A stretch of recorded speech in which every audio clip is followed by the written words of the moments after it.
O tema da minha mensagem hoje é morte e tortura do seu eu, do nosso ego. Olha o que diz a Escritura em Lucas capítulo 9, versículo 23, por favor. Jesus dizia a todos: se alguém quiser vir após mim, negue-se a si mesmo, tome cada um a sua cruz e siga-me. Pois quem quiser preservar a sua vida, este a perderá, mas quem perder a vida por amor de mim, este a preservará. Que adianta o homem ganhar o mundo inteiro e perder-se ou prejudicar a si mesmo? Tem uma outra versão que é melhor, né? Que adianta o homem ganhar o mundo inteiro e perder a alma? Verso 26. Pois quando o Filho do Homem vier na sua glória e na glória do Pai e dos santos anjos, ele se envergonhará de quem se envergonhar de mim e das minhas palavras. Em verdade vos digo, alguns do que aqui estão, de modo algum provarão a morte até que vejam o reino de Deus. Até aí, tá bom, olha para cá, por favor. A pregação anterior que os irmãos devem se lembrar, Jesus ele chega diante dos discípulos e diz assim: quem as pessoas dizem que eu sou? Então eles começam a dizer: olha, alguns dizem que tu és Elias, João Batista ou um dos profetas. E ele então pergunta aos discípulos: e vocês? Quem vocês dizem que eu sou? E Pedro então, iluminado pelo Espírito Santo, diz: tu és o Cristo, o Filho do Deus vivo. E então, nós entramos aqui nessa parte onde Jesus, depois de confirmar isso, quem de fato ele era, ele diz aos seus discípulos: e se vocês quiserem me seguir, eu sendo Cristo, vocês precisam aprender a negar a si mesmo. Vocês precisam aprender a dizer não. Não é para as pessoas, mas em primeiro lugar dizer não para si, para os seus desejos, para as suas vontades, para o seu ego, para o seu orgulho. É assim, apenas assim que vocês serão os meus discípulos. E a palavra-chave que nós vemos aqui nessa palavra é literalmente negar, perder. Ser cristão é perder. Eu sei que o evangelho pregado hoje é o contrário, né? Você vem para ganhar. Você só ganha por fazer parte do povo de Deus. Mas o convite para mim e para você não é venha e receba uma coroa de glória aqui neste mundo, uma coroa de ouro.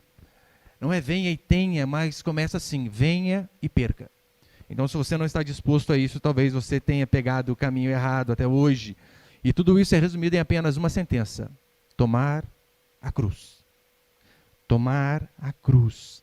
Jesus Cristo aqui, depois dele se revelar aos discípulos, depois de ele confirmar aquilo que os discípulos disseram, ele diz assim: convém que eu morra, e não uma morte comum. Convém que eu morra e morra uma morte de cruz. E os discípulos sabiam, de fato, o que Jesus estava falando. E Jesus ainda diz: mas não apenas eu morrerei assim. O caminho comigo é estreito. Se vocês quiserem andar, vocês também terão que tomar a cruz de vocês. Um judeu, ele sabia que a crucificação era uma das piores formas de se matar alguém. Hoje em dia nós apenas sabemos da parte romântica, quase hollywoodiana, mas um judeu verdadeiro, ele sabia o que significava morrer na cruz. Ele sabia o tanto que era uma pessoa torturada antes da morte, o tanto que sofria alguém que morria daquela forma. Alguns historiadores vão dizer que a cruz ela foi inventada pelos persas e popularizada pelos romanos, mas isso indifere. A cruz, na época de Jesus Cristo, servia para executar os piores tipos de criminosos. Sim, os piores. Não era o ladrão de galinha. Não era apenas o homicida, mas o pior tipo de criminoso, ele era morto através daquilo ali. E não apenas isso, era uma forma de humilhar. Quando eles queriam humilhar uma pessoa antes dela morrer, dar o pior castigo possível, era exatamente dessa forma, porque a crucificação fazia a pessoa agonizar aos poucos. Ela não morria por conta da dor da cruz.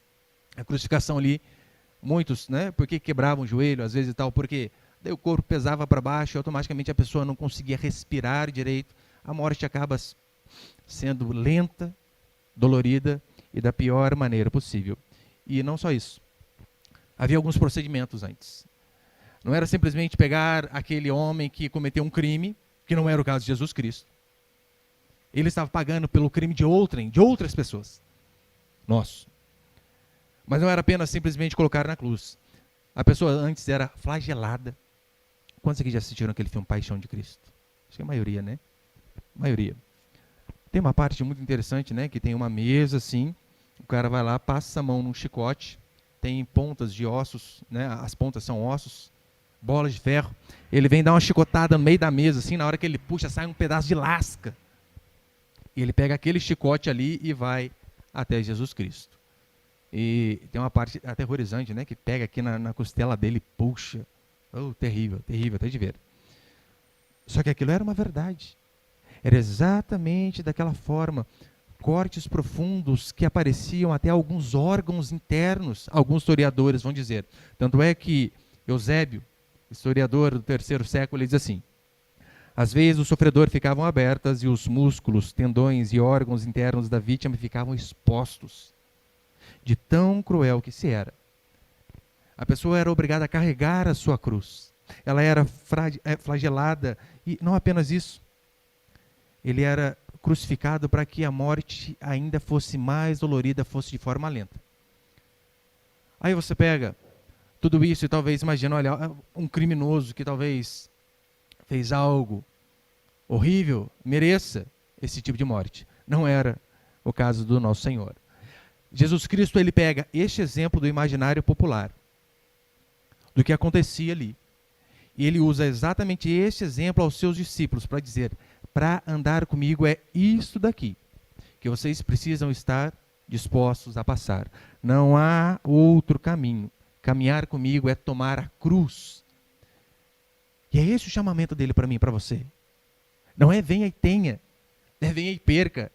Não é venha e seja feliz durante toda uma vida, não é venha e aprenda a sofrer, porque ele sofreu. Este é o verdadeiro evangelho. O que Jesus está dizendo aqui é que nós temos que a cada dia crucificar o nosso ego, o nosso orgulho, o nosso eu. Porque negar a si mesmo é exatamente isso, é abrir mão de coisas que talvez seriam lícitas, permitidas, mas por amor do evangelho temos que abrir mão. O seu eu precisa mais do que uma morte. O seu e meu eu, ele precisa ser torturado. Porque constantemente ele quer fazer coisas que desagradam a Deus. Assim é todo ser humano. É por isso que a cruz é algo que tem que ser diário na vida do cristão. É constantemente se negar. Ora, se o criminoso é que ele era coagido a carregar a cruz, a ser torturado, o convite do cristianismo é que nós venhamos a fazer isso por livre e espontânea vontade. Simplesmente porque entendemos que é aquilo que o Senhor tem para nós. E com base nisso eu vou passar alguns princípios aqui. Põe o primeiro ali, por favor, Caio. Primeiro princípio, negue-se a si mesmo. É o que nós lemos aqui. O que é negar, pastor? Negar é dizer não. Sabe quando seu filho pede algo e você diz não? Só que aqui o mandamento é diga não, mas para você. Diga não para você mesmo. Torture o seu eu. E aqui, né, não é igual aqueles monges antigos, né, de torturar o próprio corpo dando chicotada.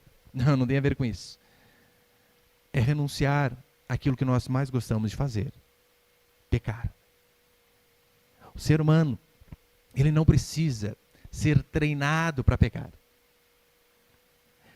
Ele peca naturalmente. Se você duvida, olhe para as nossas crianças. Elas são todas assim. Meu filho menor, de quase 4 anos, hoje me deu um tapa no rosto. Pediu um negócio, falei, não, e pá, na hora. Onde ele viu isso? Em casa? Jamais. É óbvio, né? Depois, imagina o que aconteceu. Essa é a natureza do ser humano. O ser humano adora fazer aquilo que Deus odeia. Você é assim. Pode ver, olha a força danada que você precisa fazer para obedecer a Deus. A força danada que por vezes você precisa fazer para vir ao culto. Você quer fazer tudo, menos sair de casa, ouvir uma pregação, ser confrontado e ser transformado. O ser humano detesta obedecer a Deus naturalmente. É por isso que Jesus diz, olha, o seu eu precisa a cada dia mais ser torturado, você precisa aprender a dizer não para si mesmo. Sabe uma das coisas que o seu eu adora? Que o nosso eu adora? Nós adoramos aparecer, ser aplaudido. Só que o mandamento é justamente o oposto. É convém que o Senhor cresça e que nós venhamos a diminuir. Mas o ser humano, ele parece que tarado por ser reconhecido por alguém. E hoje em dia, por conta do advento das redes sociais, meu irmão, até da esmola, a pessoa dá esmola tirando selfie, né? Mostrando. Porque o ser humano adora aparecer. E a Escritura é categórica em dizer, olha, o que fizer a tua mão direita, a esquerda não saiba. Não precisa sair aí falando para os outros tudo que você faz de bom. Faça, mas faça no oculto. O seu eu adora aparecer. O seu eu adora se fazer de vítima. Não é assim todos nós. Acontece alguma coisa, nós parece que temos o direito de ficar chateado. É o fulano que não nos cumprimenta, daí de repente, mas quem sabe se eu tivesse mais dinheiro, se eu fosse mais rico, daí as pessoas me dariam mais valor. Então ficamos nos fazendo de vítima constantemente. O seu eu adora falar para você assim, tenha inveja. Só que não desta forma. Ele fala de uma forma um pouco mais camuflada, um pouco mais eufemística, mas o nosso eu constantemente fala isso para nós. Tenha inveja. De que forma? Ele diz assim para você. Está vendo aquela pessoa lá, o cara que conseguiu a promoção que era para você ser promovido? Ele só conseguiu porque ele era puxa-saco. Ele só conseguiu porque o pai dele é conhecido, o dono da empresa. Ele só conseguiu avançar na vida porque ele teve mais oportunidades do que você. E você então absorve aquilo lá e diz, é verdade, ele só conseguiu chegar onde eu queria chegar porque ele nasceu numa época melhor, numa família melhor, teve melhores condições, mas não é. Muitas vezes eu e você temos que torturar o nosso eu, sabe por quê? Porque muitas vezes aqueles que conseguem aquilo que nós não conseguimos, é simplesmente porque ele é mais dedicado do que nós, trabalha mais do que nós, estuda mais do que nós, e consequentemente ganha mais do que nós. Só que para assumir isso, meu irmão, dificuldade, hein? É mais fácil falar que ele teve sorte na vida. É mais fácil falar que você não teve as mesmas oportunidades, porque o seu eu detesta elogiar aquele que consegue aquilo que você não consegue. Só que essa é uma forma de constantemente torturar a nossa carne, justamente reconhecendo que não somos os melhores, que há pessoas muito mais capazes do que nós, mais inteligentes do que nós, mais bonitas do que nós, mais espertas do que nós. Essa é uma forma de eu e você conseguirmos negar a nós mesmos. O nosso eu, quando vê um ímpio, divorciando, rico, a gente quase que dá uma glória a Deus lá por dentro, não é? Graças a Deus, porque não há desgraça na vida dele, não é possível, tudo dá certo. Aí então você vê, o cara casa e dura 2 meses, aleluia, né, Senhor? Porque não há desgraça na vida desse cara. Olha a dificuldade que eu tenho. Por quê? Porque essa é a natureza do ser humano. O ser humano, ele por si só, ele é orgulhoso, ele é avarento. Agora temos que aprender a negar a nós. Negar a nós é aprender a aborrecer, como diz a Escritura, pai, mãe. Em que sentido? Porque talvez você ouve aqui, né, Jesus dizendo, olha, negue-se a si mesmo, aquele que não aborrecer pai, mãe, por amor de mim, não é digno de mim. E você linka com o mandamento de que nós temos que honrar pai e mãe. Como que então nós juntamos essas coisas? Aborrecer e ao mesmo tempo negar. Ele é simples. Quando as pessoas mais importantes que temos na vida se conflitam com a vontade do Senhor, a Escritura diz que nós devemos, com respeito, fazer aquilo que Deus ordena. Quantas vezes uma irmã da nossa igreja dizia que dia de culto para ela eram os dias que ela mais apanhava, porque ela sabia. Era dizer que ia para a igreja e a mãe arrebentava com ela. De fio de ferro mesmo. Eu lembro que ela morava no sobrado e ela descia amarrada em lençol, aquelas táticas de prisioneiro, né, Tereza, que chama aquilo lá,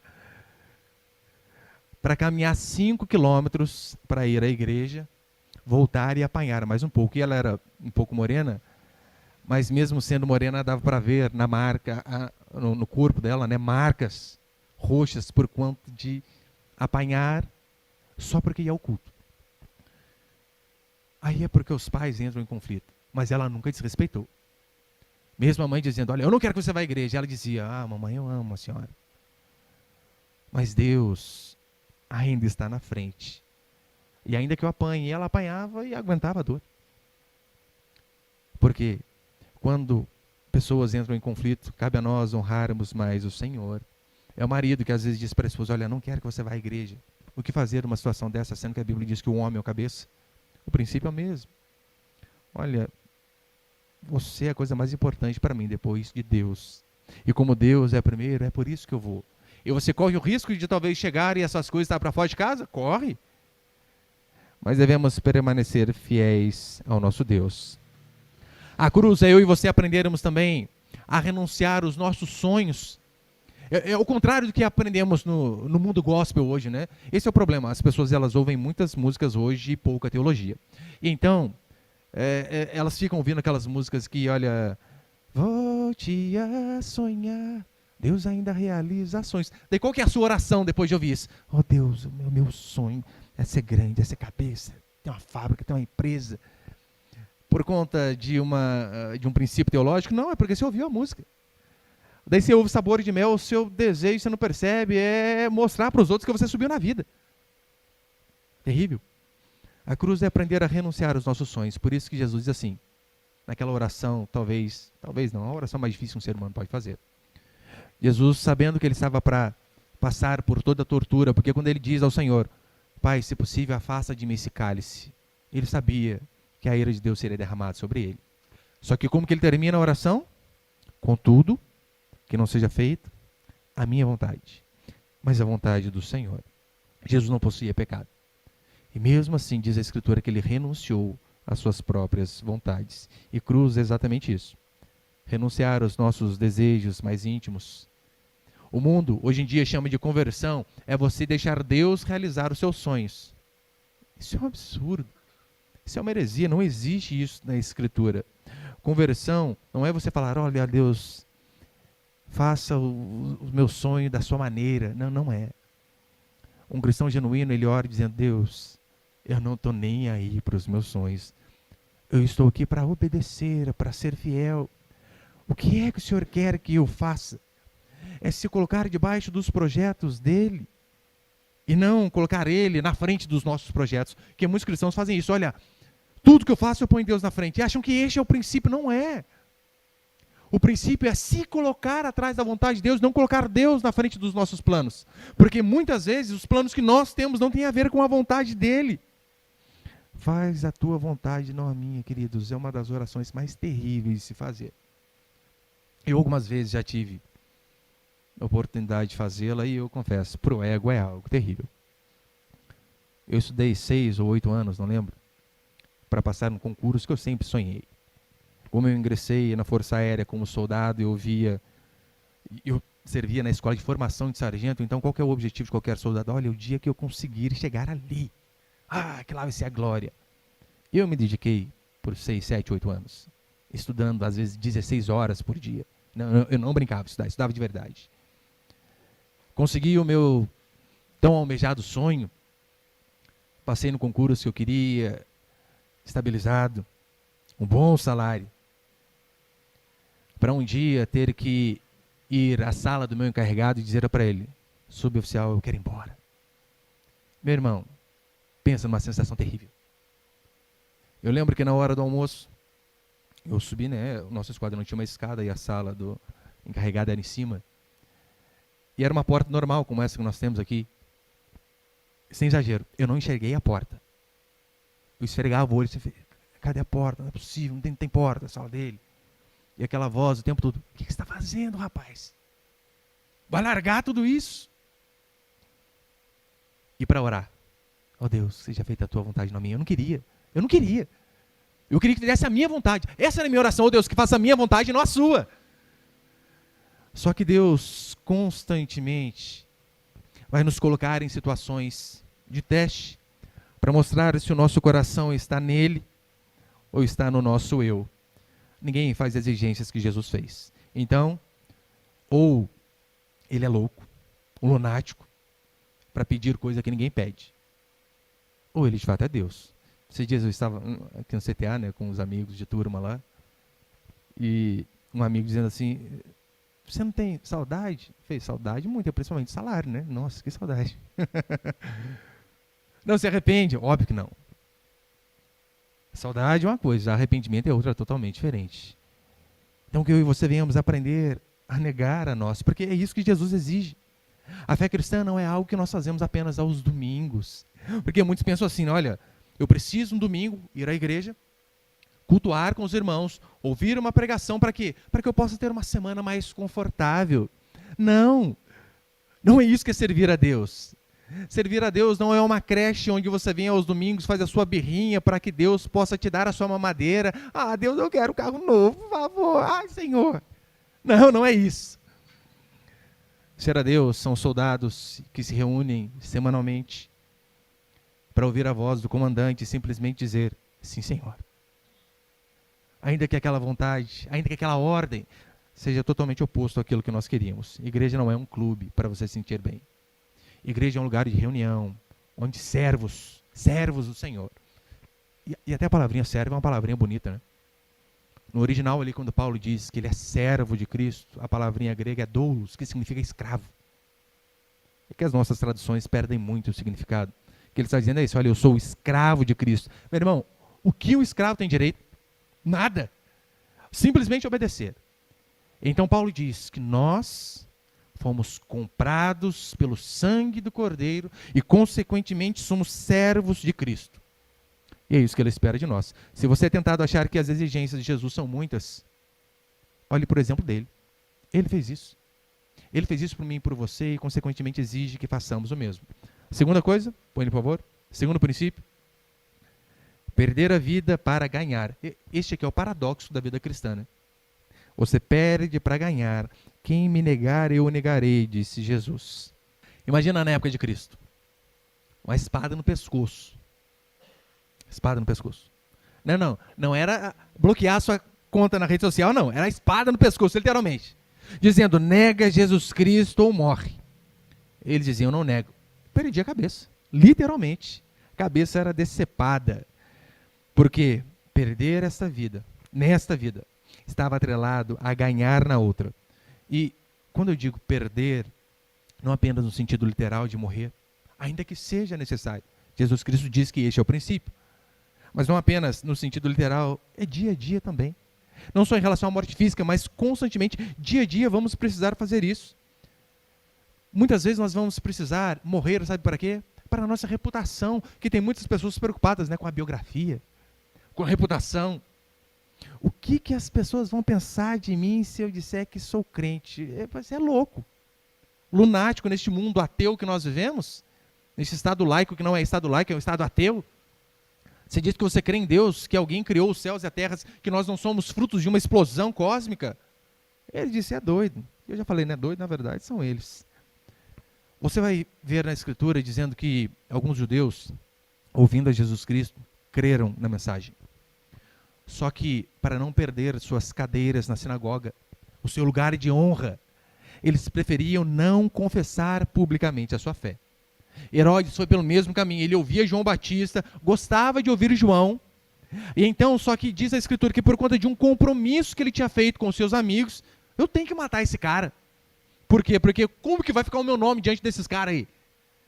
Então, porque ele tinha dado sua palavra aos homens, mesmo crendo que João Batista era homem de Deus, ele mandou o matar.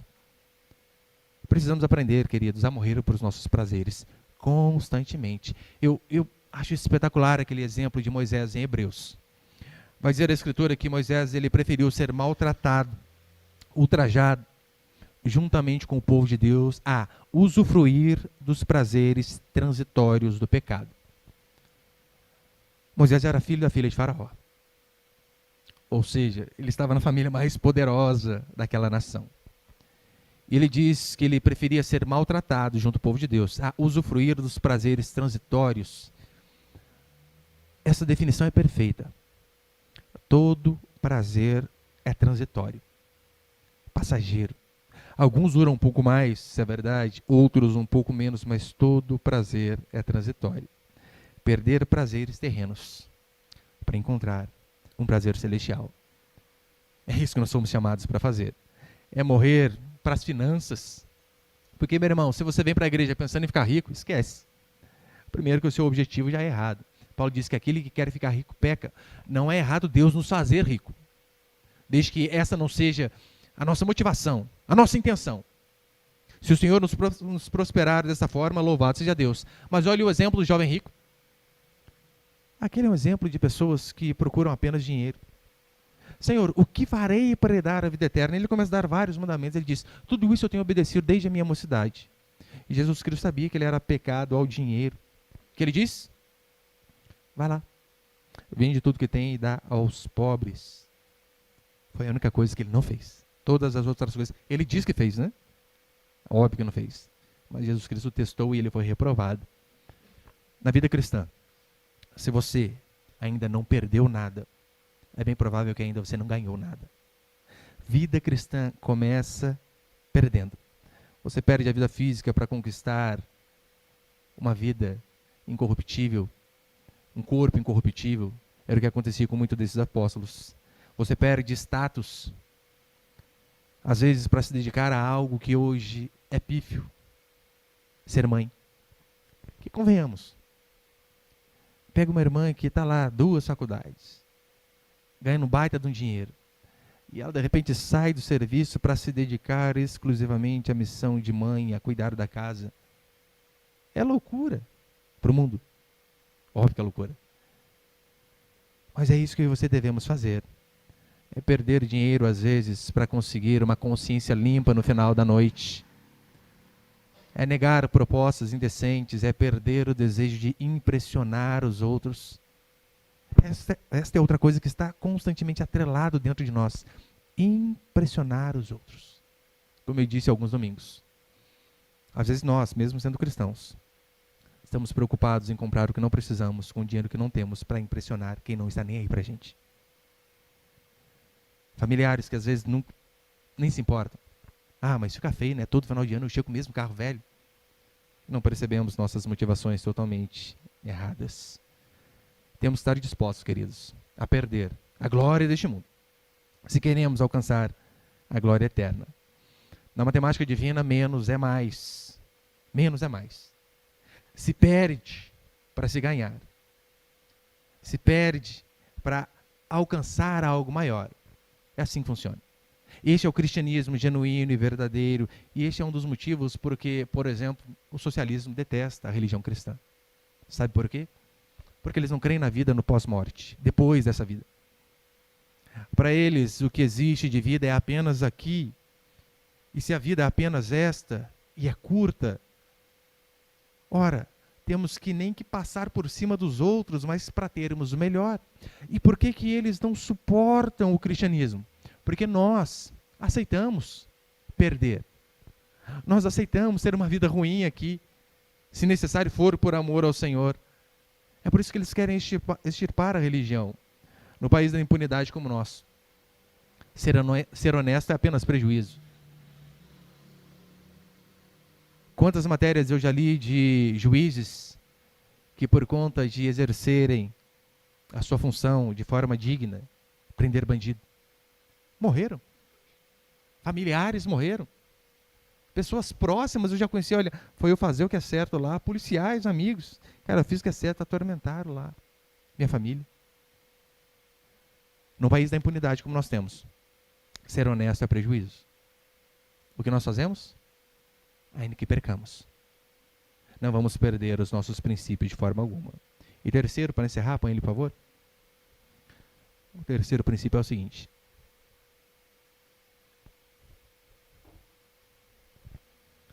Ganhar o mundo e perder a alma.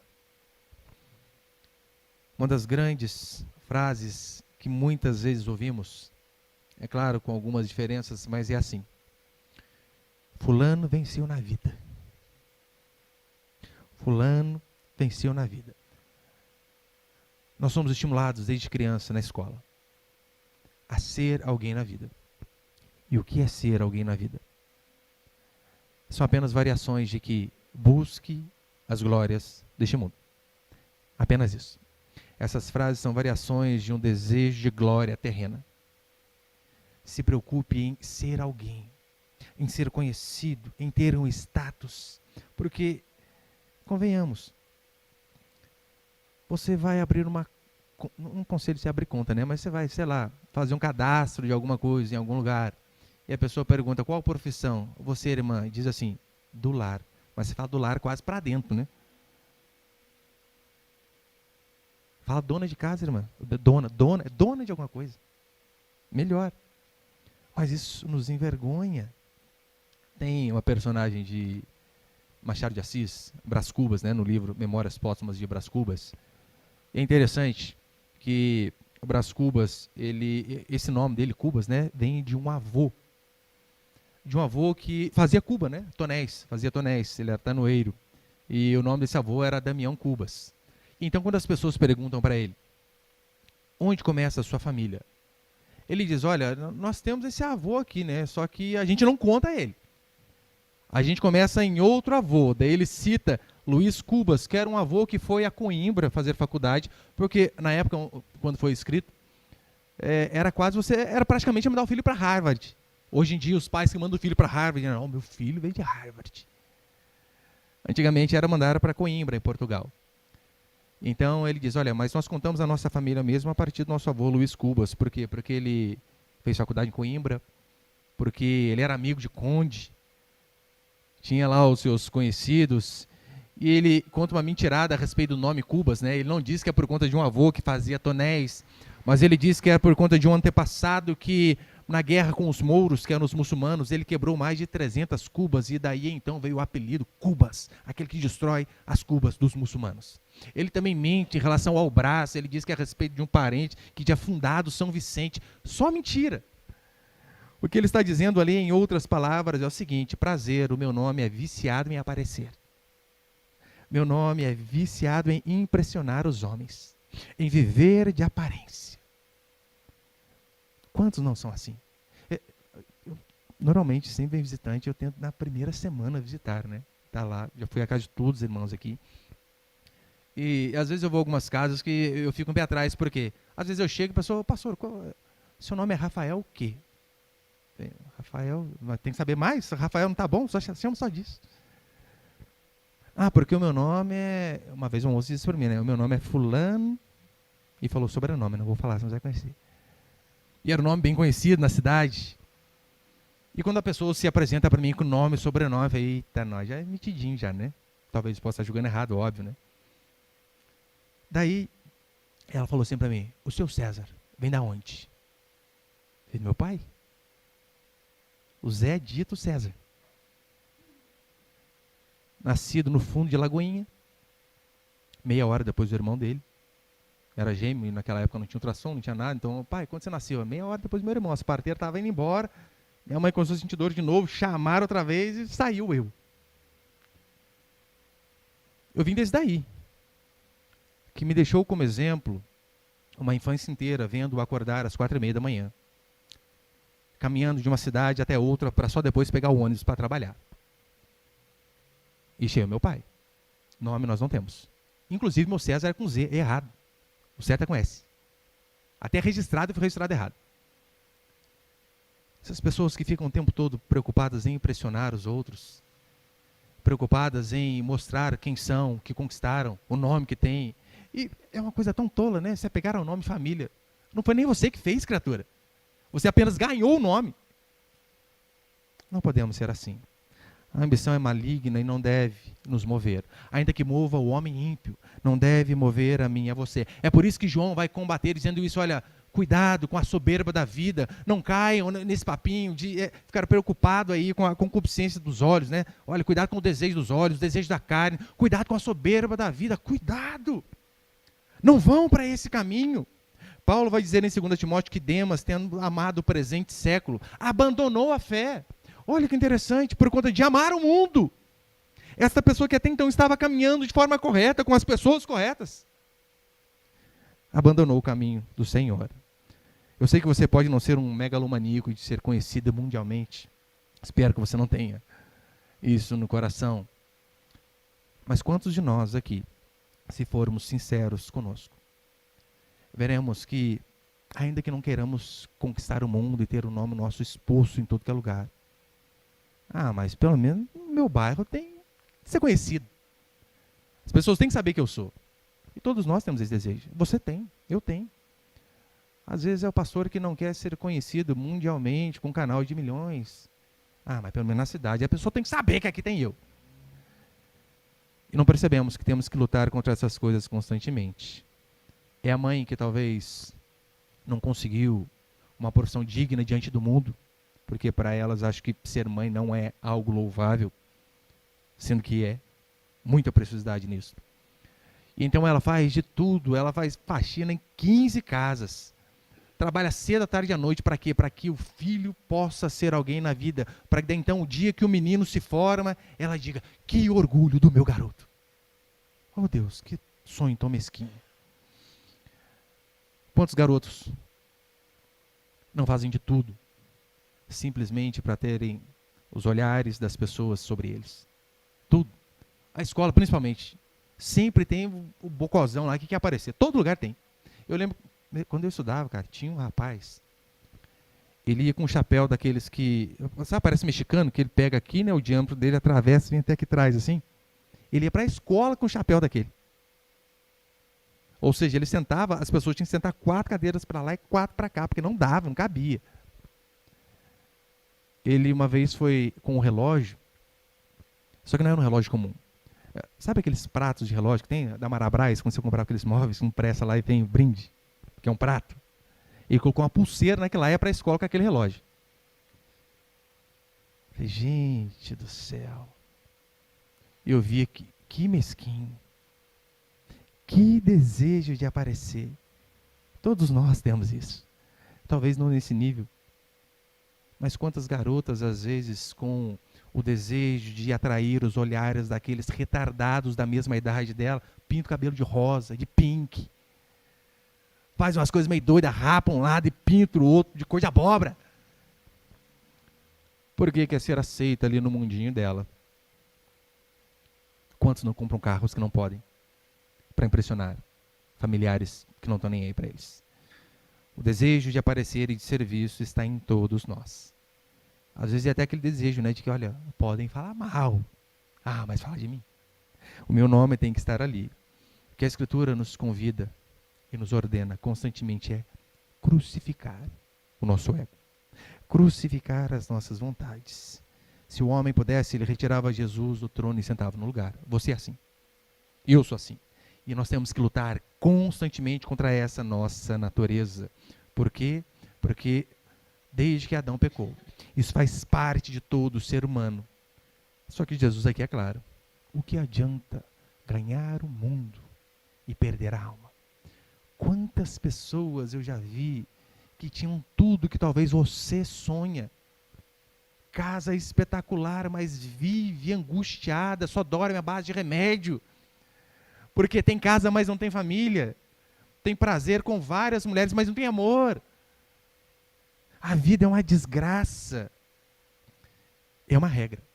A regra de que se você se preocupar em ganhar o mundo, você vai perder a alma. Não é que pode, você vai perder a alma. Então, Jesus deixa claro, aquele que se envergonhar dele, ele também vai se envergonhar deste.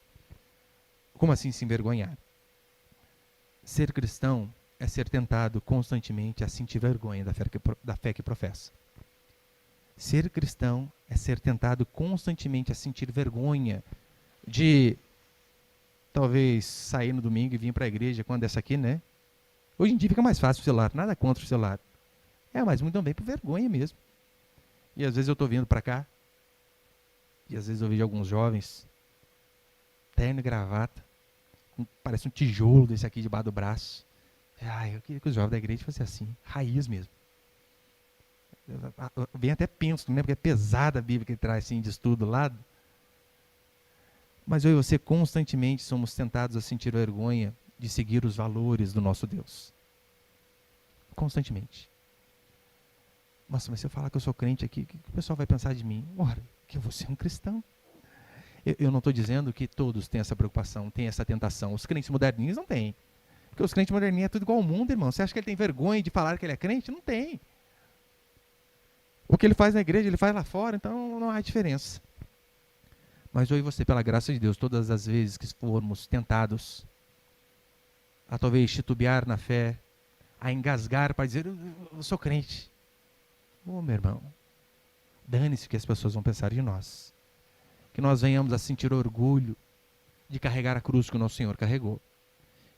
eu lembro, né, para encerrar, quando eu converti de verdade mesmo, uma das primeiras coisas que eu fiz, eu estava no quartel ainda, eu fui lá à sessão de pessoal que tinha, porque lá tinha ficha de cadastro de todos os militares da unidade. Eles perguntaram, você veio fazer o que aqui? Eu preciso que você mude uma coisa aí na minha ficha. O quê? Teve filho? Casou? Não, não. Sou crente. Mudei. Só para isso? Só para isso. Ranco católico. Muda aí. É claro, isso é apenas um símbolo, mas que eu e você venhamos a não ter medo de carregar a cruz que o nosso Senhor carregou. Não venhamos a ter medo de negar o nosso Deus, porque aqueles que o negam também serão negados diante de Deus. E que o Senhor possa dar a mim e a você força o suficiente de quando formos colocados em xeque, não abrirmos mão desse tipo de oração. Ó Deus, o que eu queria era fazer tal coisa. Todavia que seja feita a tua vontade, não a minha. É o que eu falo lá em casa. Você acha que eu queria ser pastor? Nunca. Eu estou aqui, é por causa disso mesmo, que é Deus que faz. Está com uma vida tão bem resolvida, mas o Senhor nos chama a tomar a cruz. E você, dentro da sua casa, no seu trabalho, no seu cotidiano, que você possa constantemente lembrar que nós estamos aqui como soldados apenas para dizer, sim, Senhor, aquilo que for da tua vontade, ainda que me destrua por dentro, ainda que acabe com o meu orgulho, com o meu ego, assim eu farei. Amém, meus irmãos?